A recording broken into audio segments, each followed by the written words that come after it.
hanya dengan Rp15.000 per bulan, Anda telah turut berpartisipasi dalam menyebarkan dakwah bersama Tarbiyah Sunnah. Barakallahu fikum. Innal hamdalillah hamdan katsiran thayyiban mubarakan fihi kama yuhibbu rabbuna wa yardah.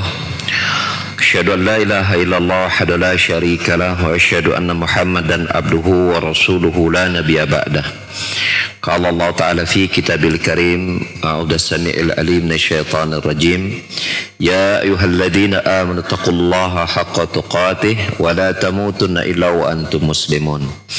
Ya ayyuhan nasu taqu rabbakum alladzi khalaqakum min nafsin wahidah wa khalaqa minha zawjaha wa basa minhuma rijalan katsiran wa nisaa'a wattaqullaha alladzi tasaaluna bihi wal arham innallaha kana 'alaikum raqiba. Ya ayyuhalladzina amanu taqullaha wa qulu qawlan sadida yuslih lakum a'malakum wa yaghfir lakum dhunubakum wa may yuti'illaha wa rasulahu faqad faza fawzan 'azima. Amma ba'd, fa inna khairal kalami kalamullah wa khairal huda huda Muhammad sallallahu alaihi wasallam wa syarrul umuri muhdatsatuha wa kullu muhdatsatin bid'ah wa kullu bid'atin dhalalah wa kullu dhalalatin finnar. Bapak-bapak dan ibu-ibu, para jamaah masjid yang hadir di Masjid Umar bin Khattab di Desa Selacau, Batu Jajar, Bandung Barat, Jawa Barat, Indonesia, yang semoga Allah Subhanahu wa Ta'ala rahmati kita semua, dan juga para pendengar dan pemirsa yang bergabung bersama di Tarbiyah Sunnah Media. Alhamdulillah, pada kesempatan sore hari ini bitaufiqillah wa bi'izni, dengan taufik dan izin Allah Subhanahu wa Ta'ala, Allah memperkenankan kembali kita bermajlis ya langsung di Masjid Umar bin Khattab, di mana kurang lebih hampir 2 tahun yang lalu kita mengkaji kajian tafsir ini itu lewat online ya, melalui studio, dan alhamdulillah di sore hari ini kita bisa mengkajinya langsung melalui offline di Masjid Umar bin Khattab. Dan semoga Allah Subhanahu wa Ta'ala senantiasa selalu memberikan kesehatan kepada kita semua ya, dan memberikan pula kebaikan dan kenikmatan bagi orang-orang yang telah mendahulu kita di masa pandemi ini ya, dengan Allah wafatkan mereka, semoga di alam kuburnya mereka diberikan kenikmatan ya, dan semoga Allah Subhanahu wa Ta'ala menjadikan kita dan semua orang kita cintai berada selalu dalam kebaikan, amin Allahumma amin. Materi kita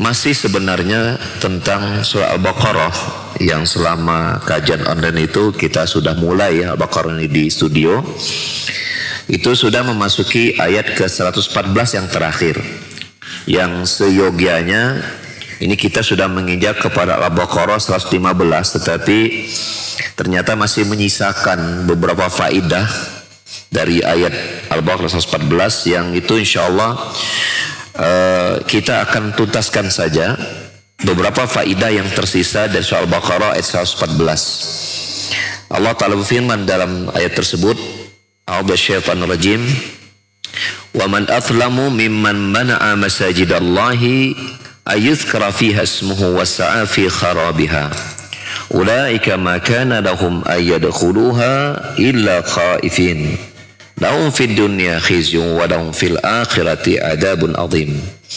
Dan siapakah yang lebih zalim daripada orang-orang yang melarang masjid-masjid Allah untuk disebutkan nama-nama Allah di dalamnya, dan siapakah pula yang lebih zalim daripada orang-orang yang berusaha untuk menghancurkan masjid-masjid Allah tersebut. Mereka itulah orang-orang yang mereka tidak akan memasuki masjid-masjid tadi kecuali dalam keadaan ketakutan. Tafsir para ulama, dan kita sudah bahas di pekan yang lalu, yaitu dalam keadaan kecuali mereka apa? Gemetar hati mereka, atau dalam keadaan mereka hina di hadapan kaum muslimin. Lahum fid dunya khizyun, Di dunia mereka mendapatkan kehinaan, dan di akhirat mereka akan mendapatkan azab yang sangat besar. Di antara faedah ayat itu, ya, kita masuki kepada faedah yang kelima, yaitu annal musallayat allati takunu fil buyut aw ad-dawairul hukumiyyatu la yasbutu laha hadzal hukmah. Li'annaha musallayatun khassatun fala yasbutu laha syai'un min ahkamil masajidi. Adapun untuk hukum musolla ya. Musolla itu kalau terjemahan bahasa kita itu masjid kecil yang biasanya ada mungkin di sudut rumah kita atau di sebuah lokasi yang di situ tidak menampung banyak orang dan tidak ditegakkan sholat Jumat di situ. Namun dalam hadis kita dapati makna musola itu artinya apa? Artinya lapangan terbuka yang biasa dilakukan oleh Rasul para sahabat, terutama pada sholat-sholat yang besar seperti sholat hari raya. Itu namanya mereka menegakkan sholat hari raya di mana? Di musola. Nah di kita musola jadi kecil gitu. Memang di kita ini hebat-hebat orang Indonesia ini. Ya, di luar negeri itu naga itu besar, di kita naga kecil itu jadi naga sari. Gitu kan, kecil gitu. Itu Indonesia ini hebat. Gitu. Nah musola itu artinya tempat terbuka ya. Biasa orang kalau kita sholat id itu namanya musola, tempat terbuka orang melaksanakan sholat besar ya gitu. Nah demikian pula kita menerjemahkan perkataan Syekh Muhammad bin Shalih Al-Utsaimin ketika menafsirkan makna ayat tadi ya, siapakah yang lebih zalim daripada orang-orang yang melarang masjid-masjid Allah untuk disebutkan di dalamnya nama Allah Subhanahu wa taala. Maka hukum dalam ayat ini tidak berlaku bagi musola. Maksudnya apa musola di sini? Apa? Tempat terbuka. Maka seperti di sholat hari raya itu, maka tidak berlaku hukum-hukum masjid. Makanya kita kalau di sholat itu nggak ada namanya sholat tahiyatul musola, gitu. Itu nggak ada.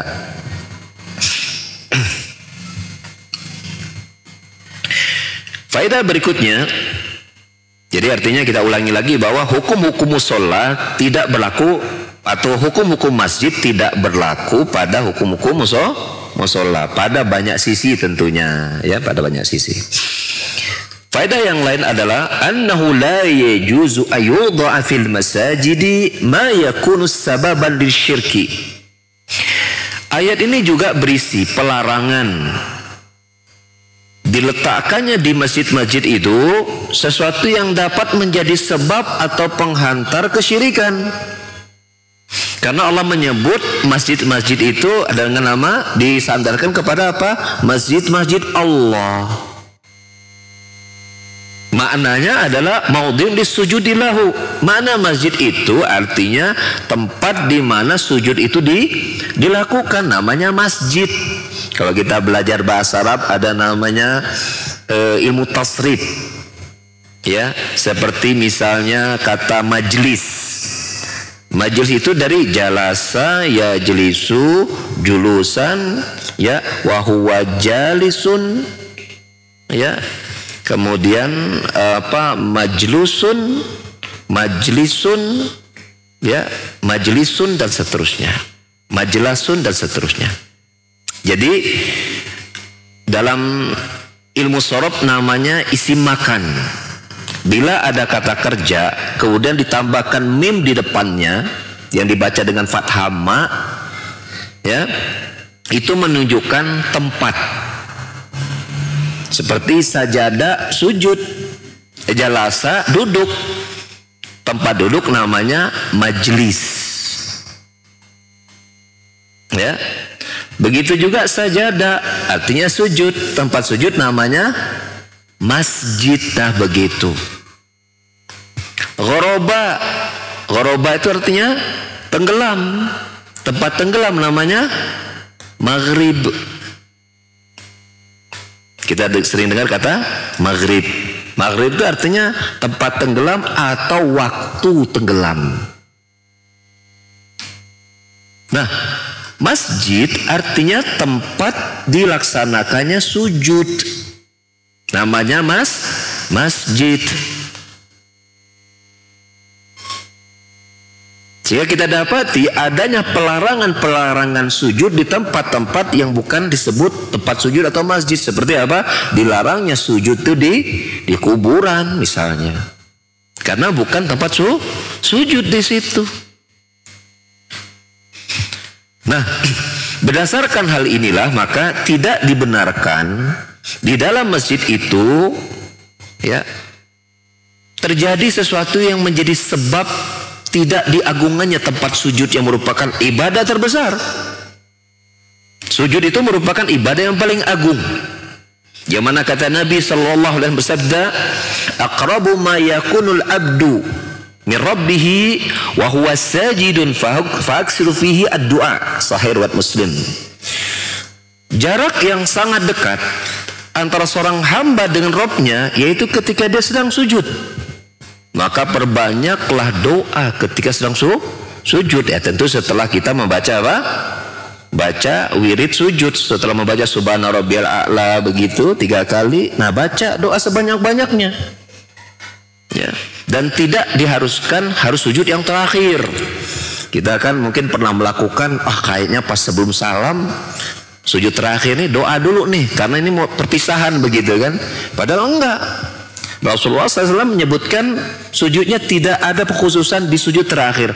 Boleh di tiap sujud boleh. Boleh di sujud pada sholat yang wajib atau sujud pada sholat yang sunnah. Perbanyak doa di situ. Karena Rasulullah SAW menyebutkan bahwa ini jarak yang sangat dekat. Artinya begitu dekatnya pengabulan dari Allah Subhanahu wa Ta'ala kepada hambanya ketika sedang sujud. Kenapa? Karena sujud itu ada potret postur tubuh manusia yang sedang berada pada puncak-puncaknya dia menghinakan dirinya. Logikanya begini. Kita tahu nama suatu yang paling atas namanya kepala. Benar gak?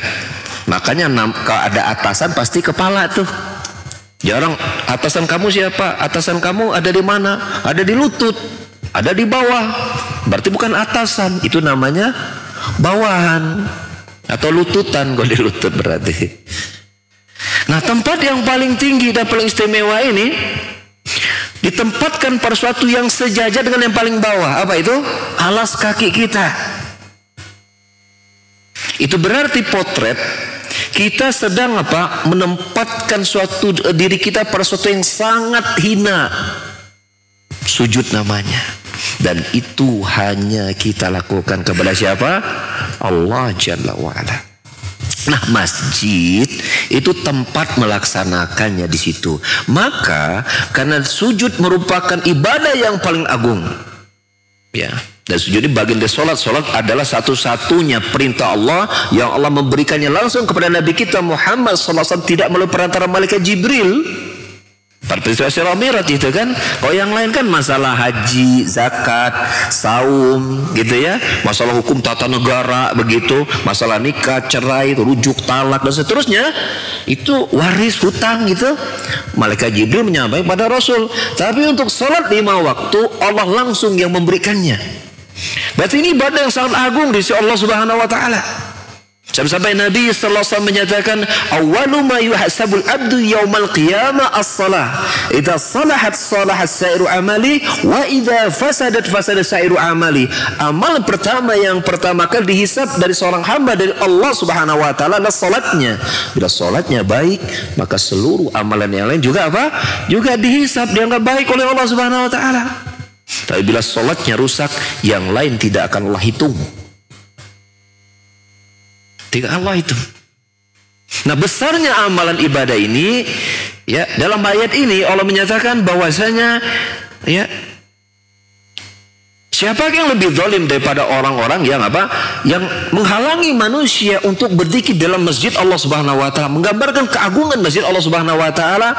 Maka setiap apapun yang menjadi sebab dirusaknya sebuah ibadah di masjid itu, yang terbesar adalah syirik di antaranya, maka ini merupakan perkara yang haram. Dan Syekh menyebutkan contohnya adalah mislu an tuqbara fiha al-mauta. Fahadha muharramun lianna hadha wasilatun ila syirki. Contohnya apa? Seperti misalnya ada orang yang meninggal dikuburkannya di dalam masjid. Mengapa? Karena ini dapat menjadi fasilitas, menjadi wasilah terjadinya kesyirikan. Akhirnya orang-orang apa? Mengagungkan orang yang sudah meninggal itu karena dianggap luar biasa, dikuburkannya di masjid, berarti bukan orang biasa. Akhirnya apa? Mereka berdoa meminta kepada yang sudah meninggal. Akhirnya yang jelas ini merupakan kesyirikan. Karena berdoa itu adalah ibadah, kata Nabi SAW, ad-du'a wal ibadah, hadis sahih riwayat Tirmidzi dari sahabat Abu Hurairah. Berdoa itu adalah ibadah. Ya, maka tidak boleh dipersembahkan kepada selain Allah. Maka ini menjadi, ketika seseorang berdoa kepada orang sudah meninggal, maka ini bisa menjadi kesyirikan. Bila itu dilakukan di luar masjid berupa syirik, maka kesyirikan, dosa syirik itu semakin besar ketika dilakukan di dalam masjid tentunya. Ya.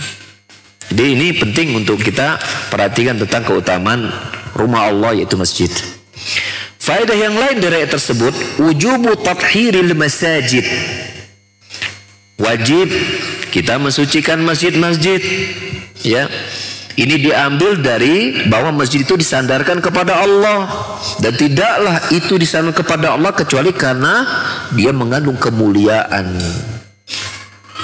Bila sesuatu disandarkan kepada yang mulia, maka dia mulia. Masjid 8 ini masajid Allah, masjid-masjid Allah. Masjid disandarkan kepada Allah, menunjukkan masjid mulia, tempat yang mulia, tempat yang sangat agung.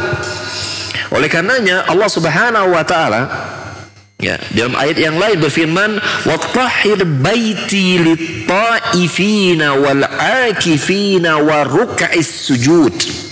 Maka sucikanlah rumahku, maksudnya Ka'bah dalam ayat ini, ya, bagi orang-orang yang tawaf, yang beriktikaf, yang ruku dan sujud. Jadi Allah memerintahkan agar apa? Masjid-masjidnya, ya, itu disucikan. Faedah lain dari tersebut bahwasanya ketika Allah menyadarkan masjid itu masjidnya Allah, an-nasa fiha sawa, berarti manusia yang ada di dalamnya, yang masuk dalam masjid, status mereka apa? Sama. Karena Allah Subhanahu wa taala menyadarkan itu kepada dirinya. Ini masjid-masjid Allah, bukan masjid punya makhluk Allah, sehebat apapun mereka, enggak, ini punya Allah, begitu. Wan nasu ibadullah, dan manusia kan hamba-hamba Allah, kan begitu. Maka ketika itu disandarkan kepada Allah dan manusia adalah hamba Allah, berarti mereka sebagai manusia, hambanya berarti satunya sama. Sebagai apa? Hamba berarti. Makanya tidak ada perbedaan antara tata cara sholat, ya, pejabat dengan rakyat, nggak ada beda. Dan juga tidak ada penempatan khusus sebenarnya, ini lokasi titik tempat apa orang istimewa, tempatnya di sini, yang tidak istimewa tempatnya di sini, enggak. Sama. Ya. Walaupun begitu, kata saya mengingatkan, bukan berarti ketika nanti ada kajian, kemudian ada seorang ulama, seorang alim memberikan kajian, lalu nggak dikasih tempat khusus, udah kan sama wae gitu, udah aja pematerinya, ustadznya, kiainya, ya, ajangannya, ulamanya, duduknya bareng-bareng wae jam jamaah gitu kan, keliling begitu, nggak juga begitu maksudnya, ya. Tetapi kalau sudah sholat, ya sama. Sama sebenarnya dalam sholat itu. Ya. Dan Masya Allah, kalau kita lihat ini juga sekaligus pesan kuat dalam agama kita, bahwasanya ya, manusia yang paling mulia itu hanya bertakwa saja, kan begitu. Allah berfirman, sesungguhnya kami jadikan kalian inna ja'alnakum syu'uban wa qabaila. Nah, sesungguhnya kami jadikan kalian manusia itu syu'uban wa qabaila, bersuku-suku, berkabilah-kabilah. Ya, ya ta'arafu, agar mereka saling berkenal satu dengan yang lain. Ya. Dan kemudian yang paling bertakwa adalah yang paling mulia di antara mereka adalah yang paling bertakwa. Inna akramakum indallahi atqakum, sesungguhnya yang paling mulia di antara kalian dari manusia yang Allah ciptakan tadi adalah yang paling bertakwa. Makanya ketika berada dalam masjid tidak ada membedakan satu dengan yang lain kecuali ketakwaan mereka. Kecuali ketakwaan mereka. Faedah lain dari ayat tadi, bahwasanya anna dzikrallah la budda. Nah, ini penting ini. Ya. Berkaitan dengan fikih zikir, fikih berzikir. Bahwasanya anna dzikrallah la budda yakunu bi ismih. Bahwasanya berzikir kepada Allah itu seyogyanya menggunakan lafaz nama Allah. Fataqul, maka Anda mengucapkan ya zikir itu la ilaha illallah. Ada Allah di situ. Subhanallah, ada lafaz Allah di situ. Ya, subhana rabbil izzati, subhana rabbika rabbil izzati amma yasifun. Masuci Rabbmu, yaitu Allah di situ Rabb. Ya, Rabb pemilik kemuliaan. Ya, disucikan dari apa-apa yang disifatkan oleh orang musyrikin.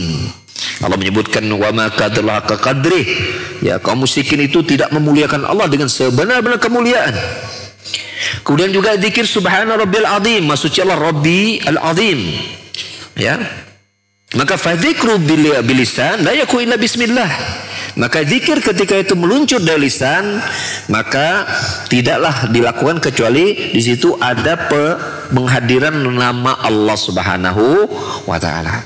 Adapun berzikir melalui hati, fayakunu dzikran lillah wa dzikran li asma'ihi, maka ya itu bisa ya zikir ya dengan lafaz Allah atau dengan lafaz namanya, ya zikir untuk Allah atau zikir untuk nama Allah Subhanahu wa taala.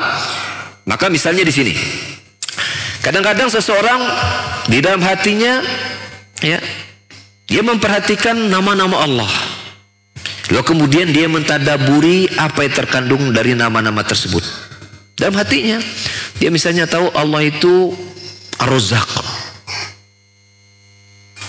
zat yang maha pemberi rezeki. Maka dalam hatinya dia melihat betapa rezeki yang Allah telah berikan kepada dirinya sudah sangat banyak. Ya, yang kata Allah, wa in ta'udu ni'matallahi tuhsuha. Kalau seandainya kalian menghitung nikmat Allah, kalian tidak akan bisa menghitungnya. Maka dia mendapati apa? Nikmat rezeki Allah sudah banyak dia rasakan.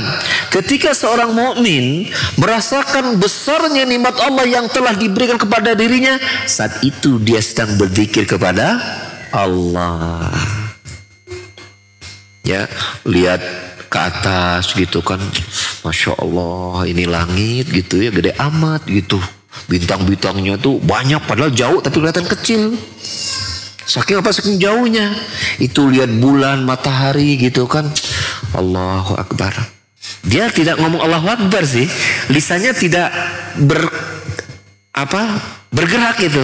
Tapi hatinya memikirkan tentang apa? Keagungan cipta Allah Subhanahu wa taala. Maka sang hamba tadi dianggap sedang apa? Berzikir kepada Allah. Ya. Atau ya memang dia berzikir dengan mengucapkan nama Allah, seperti dalam hatinya dia diam nih, lisannya tidak bergerak nih, tapi dalam hatinya mengucapkan Subhanallah, alhamdulillah, la ilaha illallah. Dalam hatinya begitu. Subhanallah, alhamdulillah, la ilaha illallah, Allahu akbar. Ya, contohnya di mana? Contohnya misalnya ketika dalam WC. Karena WC itu kan talafud bil azkar, itu kan dilarang. Mengucapkan langsung dikir-dikir secara lisan, itu kan dilarang. Maka dalam hati boleh nggak? Boleh.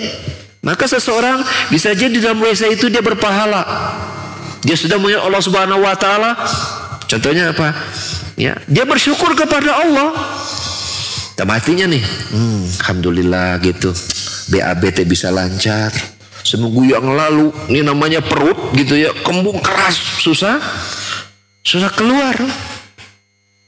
Sekarang alhamdulillah, dia mengucapkan alhamdulillah dalam hatinya, dengan lisannya dalam WC. Orang yang sedang berzikir tidak, sedang berzikir kepada Allah Subhanahu Wa Taala. Dia bersyukur kepada Allah Subhanahu Wa Taala. Ya, walaupun lisannya tidak mengeluarkan, tapi ketika dikeluarkan hendaklah dzikir itu menghadirkan lafaz Allah atau Rabb. Paham? Ketika diucapkan maka dihadirkan nama Allah atau Rabb, sehingga pada faedah berikutnya Syekh Utsaimin mengatakan bahwasanya adapun orang-orang yang berzikir hanya mengucapkan domir munfarid mufrad atau mufrad, domir tunggal, seperti menyatakan Allah itu huwa, dia berzikir dengan lafaz huwa. Ketika dilisankan mengucapkan huwa atau hu. Ada tuh orang berzikir huwa hu, begitu. Ada yang seperti itu. Ya, udah pernah lihat belum? Ya, saya dengar sudah, kalau lihat belum. Tapi itu memang ada. Banyak saksi yang sampai ke kita. Huwa sampai saking cepatnya, huwa sampai hanya hu begitu.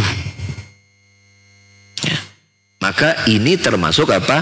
Zikir yang tidak ada dalil dan contohnya. Berarti boleh nggak kita lakukan? Tidak boleh. Mamnu', tidak boleh. Ya, karena itu termasuk amalan yang tak ada dasarnya sama sekali dari Rasulullah Sallallahu Alaihi Wasallam. Ya, bal huwa minal munkar, kata Syekh Utsaimin. Bahkan perbuatan zikir dengan menggunakan domir mufrad ini termasuk kemungkaran, kata beliau. Termasuk kemungkaran. Ya, jadi harus ditinggalkan.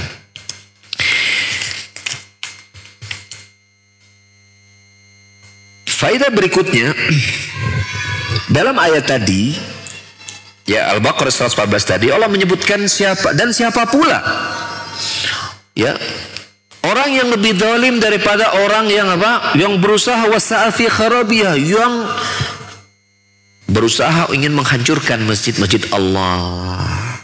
Ya, kalau tadi, ya, lafadznya yang pertama, siapakah yang lebih zalim daripada orang-orang yang menghalangi manusia untuk berzikir kepada Allah di dalam masjid-masjid Allah. Nah, yang kedua, lalu siapa pulakah yang lebih zalim daripada orang-orang yang bahkan ingin menghancurkan masjid-masjid Allah Subhanahu Wa Taala. Nah, menghancurkan masjid itu ada dua tipe. Ada yang bersifat, ya, al-kharab al-hissi, ada yang bersifat hissi. Hissi itu artinya terlihat oleh panca indera kita. Ada sifatnya ma'nawi, secara makna. Menghancurkan secara hissi, ya seperti tadi, menghancurkan dinding-dindingnya, apa segala macam, bahkan merobohkan masjid, ya, itu hissi, kelihatan. Tapi ada yang menghancurkan masjid itu tidak secara fisiknya, bangunannya, tapi secara maknanya. Apa itu? Ketika di dalam masjid itu dia melaksanakan amalan-amalan bid'ah, amalan-amalan yang tidak ada contoh dan sunnah, amalan-amalan yang tidak berdasarkan dalil kitab dan sunnah, amalan-amalan yang tidak ada, ya, teladannya dari Rasulullah SAW, para sahabat, tabi'in, dan para ulama. Ini pun juga termasuk apa? Meruntuhkan masjid secara apa? Secara makna. Gak main-main loh. Amalan-amalan yang seperti ini, yaitu amalan bid'ah, ada yang lainnya, mengatasnamakan agama, dilakukan di masjid Allah, maka Allah menyebutkan di tafsir para ulama, ini pun dianggap sedang apa? Meruntuhkan masjid Allah Subhanahu Wa Taala. Karena Allah menginginkan rumahnya itu tentunya apa? Diisi, dihiasi dengan amalan-amalan apa? Yang disyariatkan Allah. Dan kita semua tahu tidak ada amalan yang disyariatkan Allah dan Allah inginkan, Allah tuntunkan, ya Allah berikan penjelasannya, kecuali apa? Amalan yang dijelaskan, disampaikan, diamalkan oleh siapa? Rasulullah SAW. Kalau bukan dari Rasul, dari mana kita tahu itu dari Allah? Siapa yang menjamin itu bahwa itu yang Allah inginkan? Siapa yang bisa menjamin? Tapi kalau ada tuntunan dari Rasul, kita bisa menjamin, memastikan bahwa itu dari Allah. Namanya juga Rasul Allah, utusan Allah, dutanya Allah, kan begitu kan? Pasti datangnya dari Allah itu. Kalau datangnya dari Allah, berarti itu diinginkan oleh Allah atau tidak? Diinginkan. Dicintai tidak? Dicintai. Ya, kita ini kalau mentotalitaskan saja amalan seperti yang Rasulullah lakukan, itu aja sudah tidak akan apa? Tidak akan sanggup untuk menuntaskannya. Lalu kenapa kemudian kita ngambil resiko melakukan amalan-amalan yang baru dalam agama?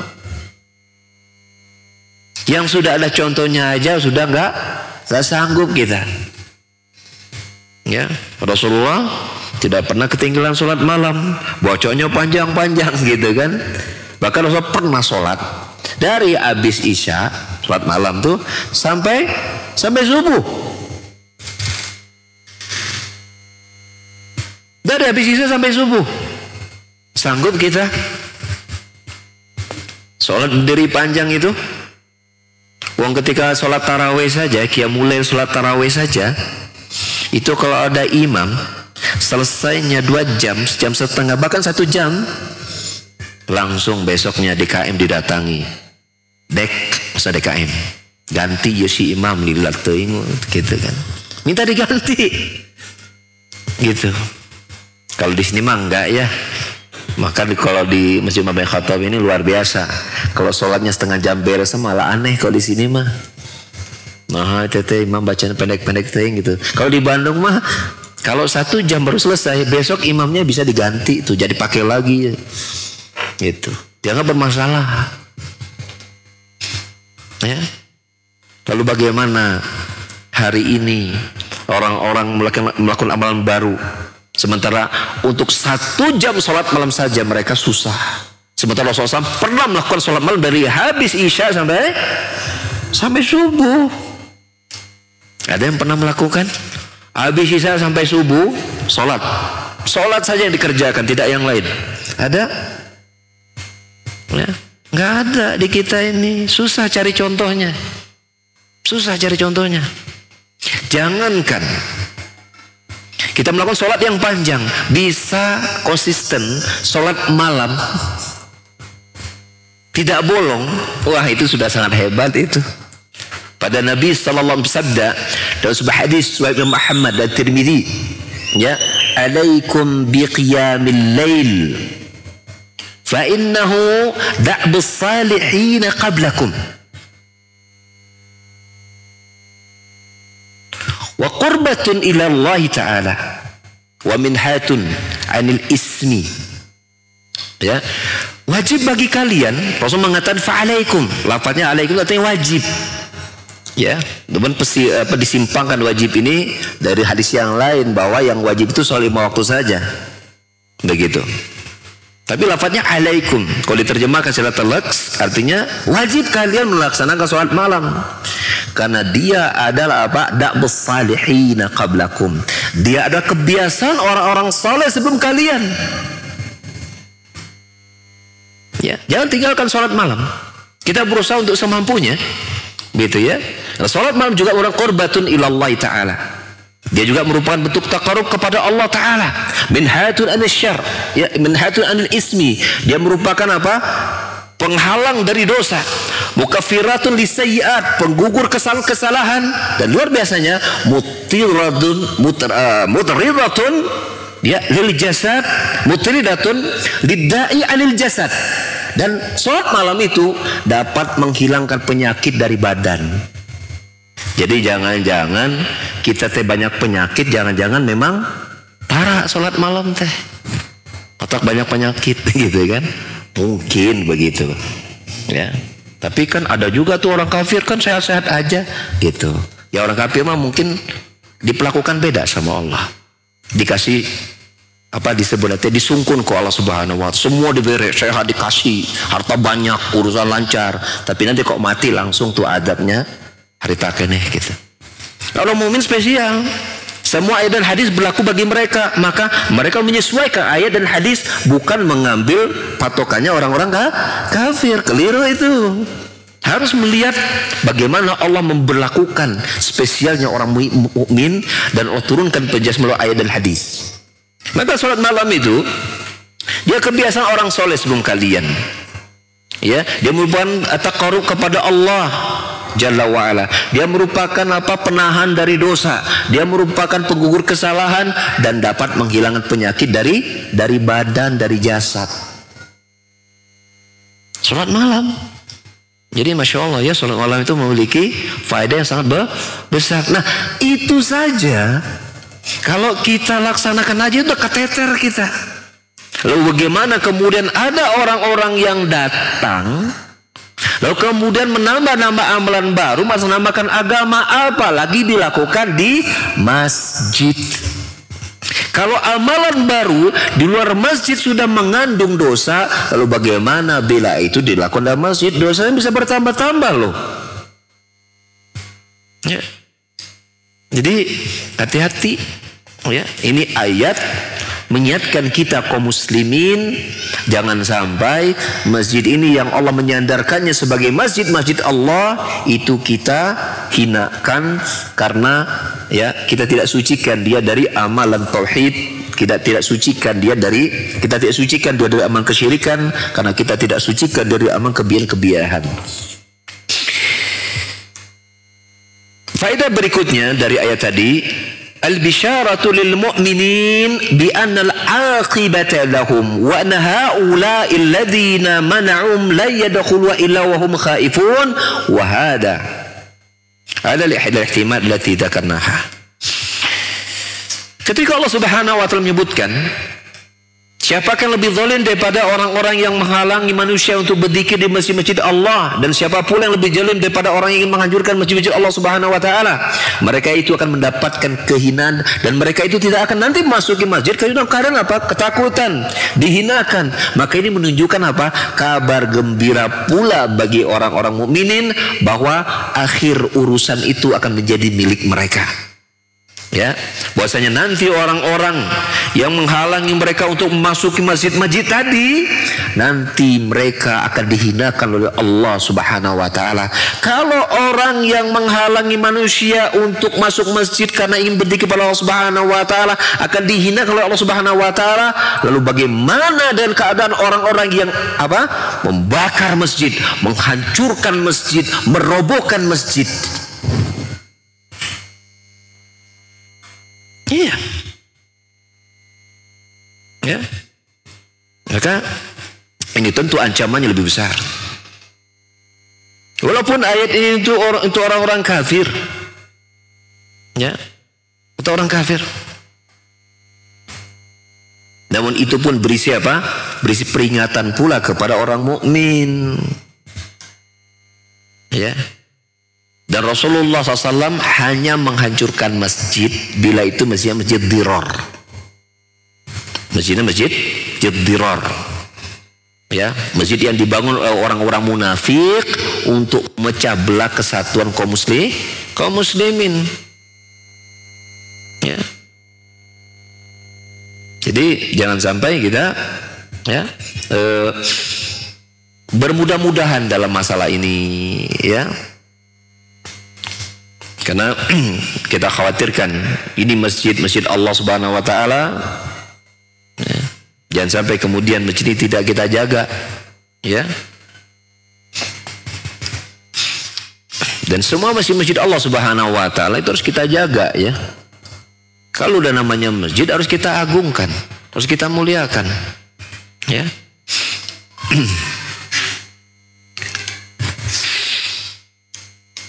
Faedah lanjutan dari ayat tadi bahwasanya hukuman bagi orang-orang yang menghalangi manusia untuk memasuki masjid-masjid Allah Subhanahu wa taala, dan hukuman bagi mereka yang menghancurkan masjid Allah Subhanahu wa taala, yaitu apa? Allah menyebutkan dihinakan oleh Allah di dunia dan mendapatkan adab yang besar di akhirat.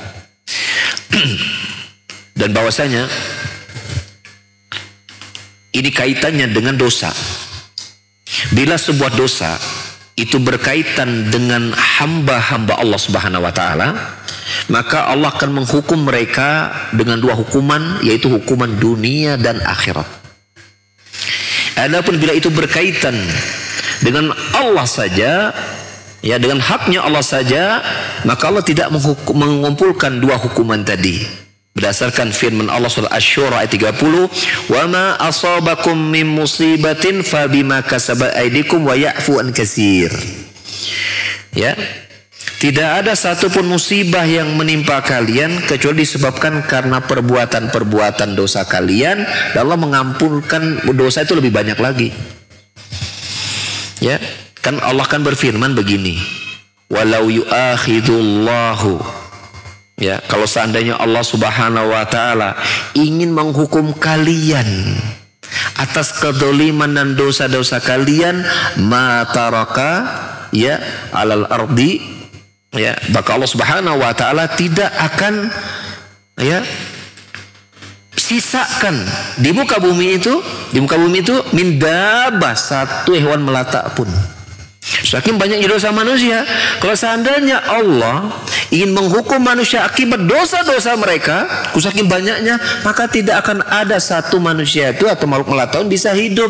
Saking banyaknya dosa berarti adab mulu. Itu. Ya. Maka Allah hukum mereka apa? Allah hukum mereka tidak dunia dan akhirat, ya. Jadi kadang manusia itu diberikan adab di dunia, tetapi di akhirnya Allah selamatkan karena Allah telah tuntaskan hukum mereka di dunia. Kalau ini berkaitan dengan apa? Dengan maksiat mereka kepada Allah. Allah bisa saja menyelesaikan hukuman untuk mereka karena dosa mereka dengan di dunia selama mereka masih mukmin. Akhirnya kemudian Allah bisa bebaskan mereka dari adab. Tapi kalau berkaitan dengan manusia, dengan makhluk Allah Subhanahu wa taala, itu hukumannya bisa dunia akhirat itu. Kita akan dapatkan sebadis Nabi SAW, "Wan kana lahu matlamatun falyuhallilu fid dunya," gitu kan. Barang siapa yang pernah berbuat zalim di dunia ini, maka minta dihalalkan. Ya. Sebelum datang hari di mana harta itu tidak bermanfaat. Ya.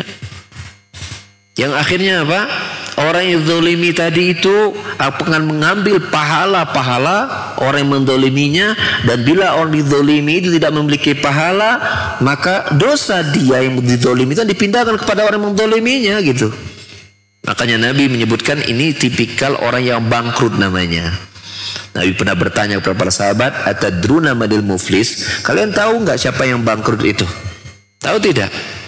Maka para sahabat mengatakan, "Ya al-muflisu indana ya man la mala wala mata'." Orang yang bangkrut di sisi kami itu adalah orang yang nggak punya modal, nggak punya barang, nggak punya harta, habis ludes. Ya, apa kata Rasulullah? Bahwa yang bangkrut itu adalah al-muflis alladzina ata yaumal qiyamati bis salatin was saumin was siyamin was sadaqatin, ya, wa ma hada, ya, wa ma dzalika qatala hada wa daraba hada wa zalama hada, atau qala Rasulullah sallallahu alaihi wasallam. Ya.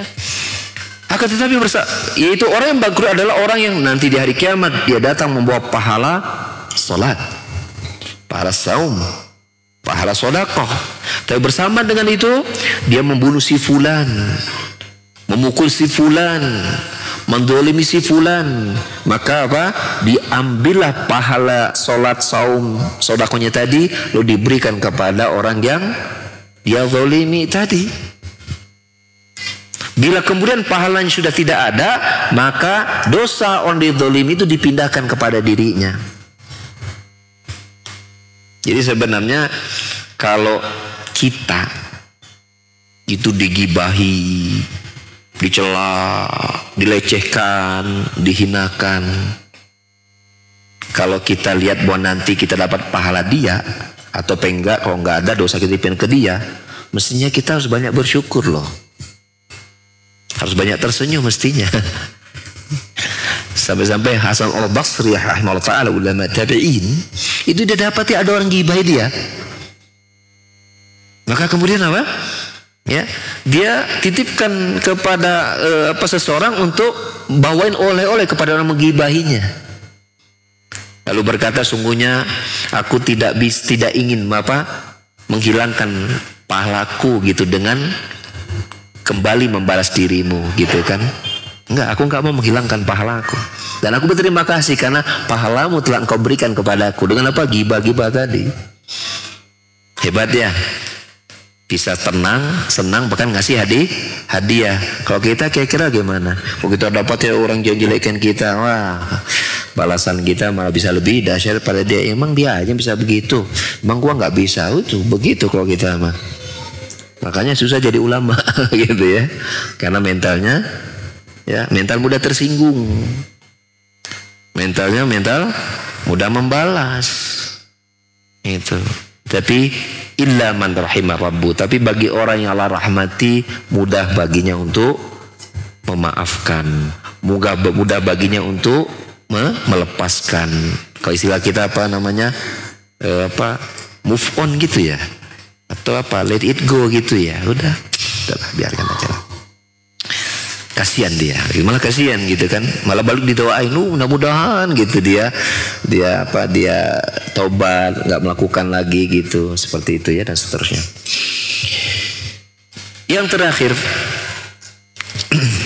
jamaah sekalian adalah anna adzabal akhiratu a'du min adzabi dunia. Tentulah bahwasanya adab akhirat itu lebih besar daripada adab dunia.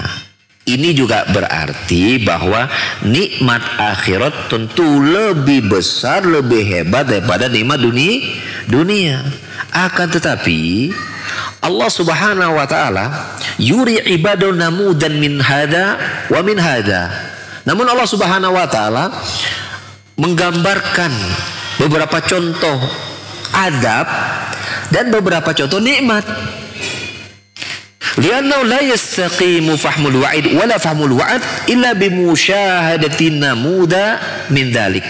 Karena apa? Karena tidak akan tegak sebuah pemahaman tentang ancaman-ancaman, ya, tentang motivasi-motivasi, ya, tentang ancaman neraka, tentang gambaran nikmatnya surga, kecuali dengan apa? Menyaksikan contohnya dulu.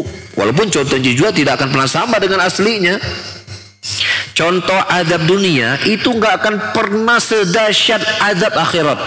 Contoh nikmat dunia tidak akan pernah sama dengan nikmat akhirat di surga Allah Subhanahu wa taala, yang kata Allah Subhanahu wa taala dalam hadis qudsi, a'dattu li ibadis salihin ma la ainun ra'at wa la udhunun sami'at wa la khatara ala qalbi bashar.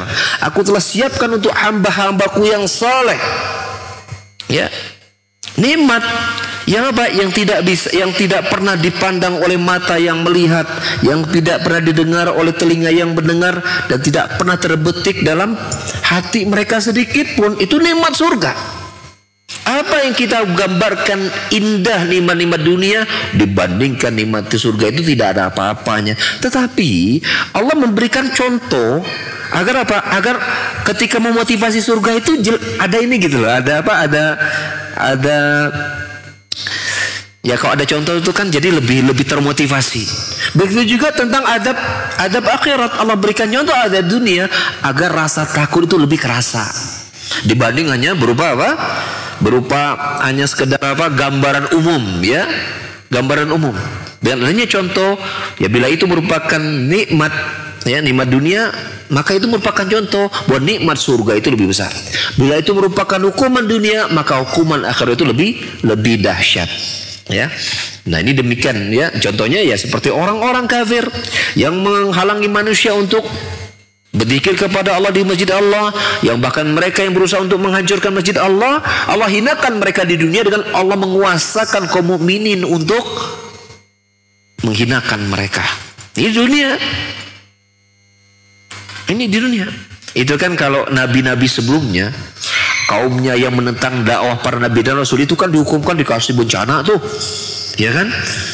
Ya kalau masa Nabi Nuh kasih banjir gitu kan, nabi yang lain kasih, ada yang dikasih kilat, dikasih suara yang menggelegar mati gitu kan. Untuk nabi kita orang-orang kafir, dan ini contohnya kafir Quraisy yang memerangi Rasul kaum mukminin, tidak melakukan bencana, tapi apa? Dibunuh mereka oleh tangan dan kaum muslimin langsung bersama Rasulullah SAW. Iya, dihinakannya bentuk itu. Kira-kira mana yang lebih memuaskan kaum mukminin? Allah hancurkan mereka dengan bencana, atau Allah hinakan mereka dan kaum muslimin menghinakan mereka langsung? Mana lebih puas? Mana lebih puas? Lebih puas apa? Dihancurkan langsung oleh tangan-tangan kaum muslimin dibanding dihancurkan oleh bencana. Iya kan? Walaupun semuanya menyenangkan. Ketika ada yang menyakiti kaum muslimin, bahkan membunuh mereka, kemudian Allah balas dengan adab mereka di dunia, semuanya membuat lapang kaum muslimin memang. Tetapi dengan itu dihinakan oleh kaum muslimin dengan tangan-tangan mereka langsung, maka itu diberikan untuk Rasulullah Sallallahu Alaihi Wasallam, Nabi kita Sallallahu Alaihi Wasallam. Karena beliau Nabi, pemimpin para Nabi dan Rasul, lebih istimewa dibanding Nabi dan Rasul sebelumnya. Ya, dan demikian para jamaah, alhamdulillah faidah yang terkandung ya setelah belasan dari surah Al-Baqarah 114, alhamdulillah bisa tuntas kita bacakan ya, dan barangkali kalau ada yang mau bertanya dipersilakan.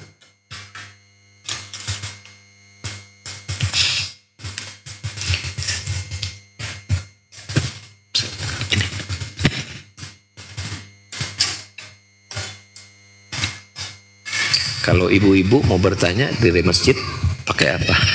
Ada mic ya? Pakai kertas. Oh iya. Bismillah. Assalamualaikum Ustaz. Waalaikumsalam warahmatullahi wabarakatuh. Sebagaimana yang dijelaskan Ustaz tadi, masalah yang berkaitan dengan amalan hati, kalau kita mensyukuri, misalnya mensyukuri diberikannya kesehatan oleh Allah. Nah pertanyaannya sebaliknya, kalau kita punya pemikiran atau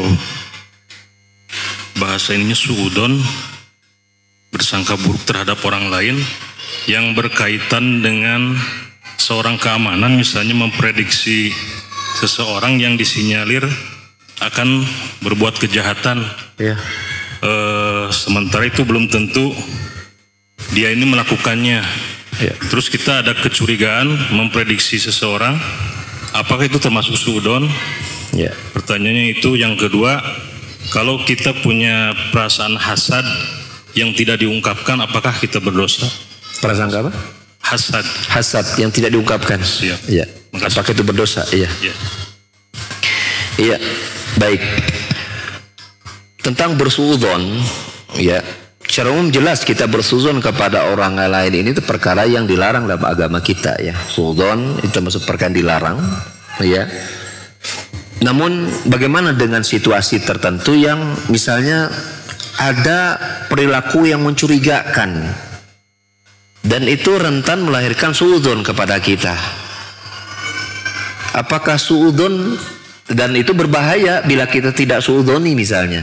Mungkin lebih tepat namanya curiga. Mencurigai suatu perbuatan, misalnya tadi contohnya kita keamanan, ya. Surikiti ya, keamanan teh kata Ustadz mah itu ada gerak-gerik orang yang mencurigakan. Kita sebagai pihak keamanan harus waspada dong, alert gitu kan. Alert itu artinya waspada nih gitu. Apakah kemudian kita boleh berprasangka buruk ya kepada orang itu? Maka jawabannya fitar still tentunya. Kalau berbicara tentang prasangka buruk, pada suatu waktu, ini hadis sahih riwayat Muslim, Rasulullah beritikaf pada malam hari. Kemudian suatu hari datang ya Sofia, istri beliau, menjenguk beliau. Rasulullah keluar masjid untuk bertemu dengan istrinya. Maka ada beberapa sahabat itu mempercepat langkahnya, karena ini dia suudzon kepada Rasulullah. Maka Rasul mengatakan, fa inna Sofia, ini Sofia. Maka Rasulullah melemparkan kalimat itu supaya supaya setan tidak melemparkan suudzon kepada kaum mukminin. Ya, seperti dengan cara apa? Dengan cara melakukan sesuatu yang supaya suudzon itu hilang. Nah, kita ya, kalau misalnya orang yang melakukan, posisinya orang melakukan, dia khawatir dia curigai oleh satpam, maka dia harus melakukan sesuatu supaya dia tidak curigai. Dengan cara apa? Dia mendekat kepada satpam mengatakan saya ada keperluan ini gitu, supaya satpamnya nggak curiga. Gitu, seperti itu. Sekarang bagaimana dengan satpam? Maka dilihat dulu ini kecurigaannya memang menuju kepada sesuatu yang berbahaya atau tidak. Karena kalau satpam tidak punya sifat curiga, maka habis sudah gitu kan. Harus waspada. Kalau gelagatnya memang mencurigakan, ada sebab. Kalau tidak ada sebab, ya jangan. Maka pastikan dulu bahwa gelagatnya mencurigakan. Bagaimana supaya suudzon kita hilang? Dekati saja. Ditanya, Bapak mau apa Pak? Gitu kan? Apa yang bisa dibantu? Bahasa tinggal diatur. Pak, lagi apa? Ada yang bisa dibantu nggak? Gitu. Itu. Supaya hilang suudzon. Dan sebaiknya orang kalau melihat orang bersuudzon pada dirinya, dia dekati supaya suudzon hilang. Itu penting. Dan ini adab. Ini adab. Jadi kalau kita melakukan sesuatu yang ini kayaknya orang bisa suudzon sama kita nih, maka kita harus melakukan sesuatu supaya suudzonnya hilang. Suudzonnya hilang. Ya, seperti itu kurang lebih ya. Jadi yang disuudzoni harus berusaha menghilangkan supaya orang tidak suudzon. Yang kemudian kalau kita muncul suudzon, kita berusaha menghilangkannya juga dengan cara kita kita mengecek and recheck ya, seperti itu. Sebab apalagi kalau security, kalau nggak ada begituan mah nanti ya habis baru gitu ya. Husnuzonnya salah tempat gitu kan, gelagatnya mencurigakan di husnuzoni gitu. Padahal jangan mencurigakan, naik pagar gitu kan, baru jangan ngendap-ngendap gitu. Di husnuzonnya bentuk apa gitu, justru di husnuzoni gitu, bahwa itu maling gitu, bener itu. Coba nggak dicurigai bahaya itu kan. Tapi supaya kehilang husnuzon kita dengan cara apa? Dekati gitu. Kalau ternyata maling ya tewak weh gitu kan. Allah alam bisawab. Yang kedua tentang apa tadi, hasad. Bila kita muncul hasad, apakah yang tidak kita ungkapkan, apakah berdosa atau tidak? Tergantung. Ya, tergantung. Syekhul Taimiyah rahimahullah taala yang dinukil oleh Al-Imam Adz-Dzahabi yang saya dapatkan penjelasannya dalam kitab Ma'alim fi Tariq Talabil Ilmi, bahwasanya kata beliau, namanya penyakit hasad itu tidak ada satupun kaum manusia yang bisa tidak hasad. Mesti hasad namanya manusia itu. Mesti. Hanya saja orang mukmin dia bisa mengendalikan hasadnya ketika muncul. Caranya bagaimana? Caranya ketika itu muncul, ya, muncul, kemudian apa? Dia melawan hasadnya dengan cara apa? Dia mendoakan orang dia hasadi. Ya, misalnya begini, tiba-tiba lihat orang itu kok dia punya motor baru gitu, profesinya sama dengan kita, kerjaan sama dengan kita gitu ya, tapi kok dia punya motor baru gitu kan, gitu. Kita masih pakai motor yang lama. Nah muncul tuh itu tuh iri tuh, hasad tuh. Caranya bagaimana kita menghilangkan itu? Ya, caranya adalah apa? Kita berkata, kita mendoakan dia dulu. Ya Allah, semoga motor barunya barokah dan berikanlah aku dengan yang lebih baik ya Allah. Begitu caranya. Kalau hasad itu nggak muncul, mesti muncul namanya hasad kata Ibnu Taimiyah. Tapi orang mukmin mampu mengendalikannya. Maka caranya apa? Lawan terus penyakit hasad. Itu bisa menimpa siapa saja. Orang yang punya ilmu hasadnya kepada yang punya ilmu. Ya, orang yang punya usaha hasadnya dengan usaha yang sama. Tukang becak hasadnya sama tukang becak. Tukang bakso dan tukang bakso. Gitu kan? Yang lain dengan yang lain, yang sama itu biasanya hasad muncul di situ. Ya. Sesama pengurus yayasan itu bisa hasad sama pengurus gitu, muncul itu. Ya, sesama pegawai di sebuah perusahaan, pegawai di sebuah departemen pemerintah, mesti hasad itu muncul itu, mesti. Cuma orang mukmin bisa mengendalikannya. Caranya bagaimana? Ketika muncul Apalagi dia tidak dilisankan, dia muncul kemudian apa? Dia mendoakan, ya Allah jadikan nikmat yang kau berikan kepada dirinya barokah ya Allah, dan berikanlah aku yang lebih baik daripada dirinya ya Allah. Maka selesai. Bukan saja tidak berdosa, bahkan berpahala. Berpahalanya dua sisi. Dia mendoakan kebaikan saudaranya berpahala, dia kemudian apa? Meminta kebaikan dirinya, itu berpahala. Banyak pahalanya. Jadi menghilangkan hasad yang terbaik dengan apa? Dengan berdoa. Itu solusinya. Doa kepada Allah agar Allah menghilangkan penyakit hasad, dan doakan orang yang kita hasadi dan mendapatkan kebaikan. Caranya kayak gitu. Dan menjadi dosa walaupun tidak dilisankan ketika hasad ini melahirkan sebuah rencana. Berpindah kepada suudzon. Itu jangan-jangan dia punya motor baru teh dari korupsi. Sudah dosa dah. Hasadnya berubah menjadi suudzon, dosa. Melahirkan rencana bagaimana tuh motor bisa pindah ke dia gitu kan, atau bagaimana tuh motor bisa hilang. Melahirkan rencana. Nah, itu dosa walaupun tidak dilisankan. Dosanya dengan apa? Melalui hatinya dia berdosa. Karena amalan dalam kita itu melibatkan hati, lisan, dan anggota badan. Jadi ada loh amalan-amalan hati yang tidak diucapkan tapi berdosa. Contohnya apa? Hasad tadi yang melahirkan rencana. Contohnya apa? Suudzon. Contohnya sombong. Tidak dilisankan. Misalnya orang berkata begini, saya mah datara sombong, tapi dia apa? Dalam hatinya bangga, tapi dalam hatinya dia merendahkan orang lain, menolak kebenaran. Lisannya beribu-ribu kali mengatakan saya mah datara sombong, tapi dia merendahkan orang lain, menganggap dirinya hebat, yang lain rendah, tak sombong. Itu amalan apa? Amalan hati. Dosa tidak? Dosa. Jadi tidak semua yang tidak diucapkan itu tidak dosa, sebagaimana tidak semua yang diucapkan itu tidak berpahala, gitu kan? Ada namanya amalan hati. Ya, tayyib. Ada lagi?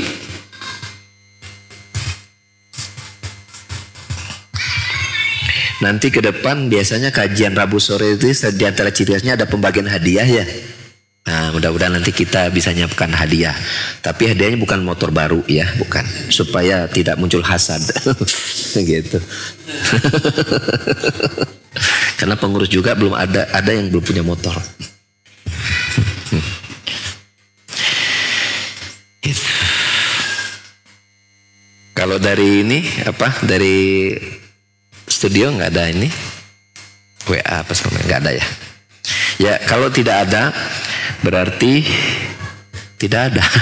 Kita cukupkan kajian kita sore hari ini. Semoga Allah Subhanahu wa taala ya berkahi selalu ya umur kita, harta kita, pekerjaan kita, ya amal kita, keluarga kita, dan menjadikan itu sebagai pemberat timbangan amal kita di yaumil qiyamah. Amin Allahumma amin. Subhanakallah bihamdika asyhadu an la ilaha illa anta astaghfiruka wa atubu ilaik. Wa akhiru da'wana alhamdulillahirabbil alamin. Wassalamualaikum warahmatullahi wabarakatuh.